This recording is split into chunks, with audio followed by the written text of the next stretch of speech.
Ma qui abbiamo solamente Peppone, il baffone, contro la Lega.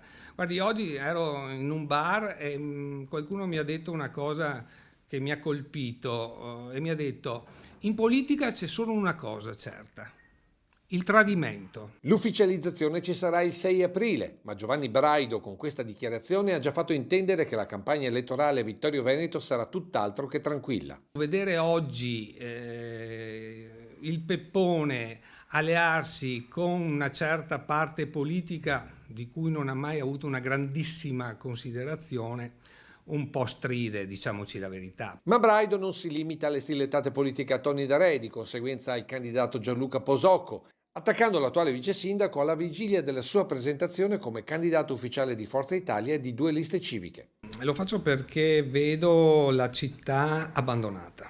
Quando uno va in municipio e a sinistra da 10 anni non vede che c'è un marciapiede distrutto, quando un amministratore non vede, quando va al Lux, alza la testa e non vede quel terrazzo annerito, quando vedi il quadrilatero che non ha più negozi aperti e quando cittadini militanti ti chiedono di dargli una mano, io sinceramente mi sono sentito in dovere di farlo. Sarebbe meglio dire rifarlo, visto che per 2 mandati Giovanni Braido, classe 1966, avvocato, 2 lauree e in procinto di una terza di specializzazione, per 10 anni è stato il vice sindaco di Giancarlo Scottà. Sono stati 10 anni intensi di lavoro anche nello sport, nella cultura, nel turismo, dopodiché la parabola ha incominciato, guarda caso con il signor Darè sindaco, ha incominciato la parabola a scendere. E il messaggio in bottiglia per Darè, Braido lo lancia già in attesa della risposta, che arriverà sicuramente domani,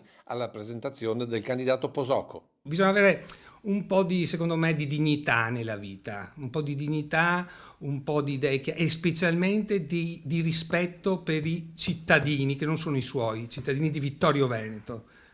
Ribadisco, cittadini di Vittorio Veneto, un vittoriese ad amministrare Vittorio Veneto, perché qualcuno è 30 anni che è qui e vorrei ci facesse l'elenco delle cose che ha fatto per Vittorio Veneto.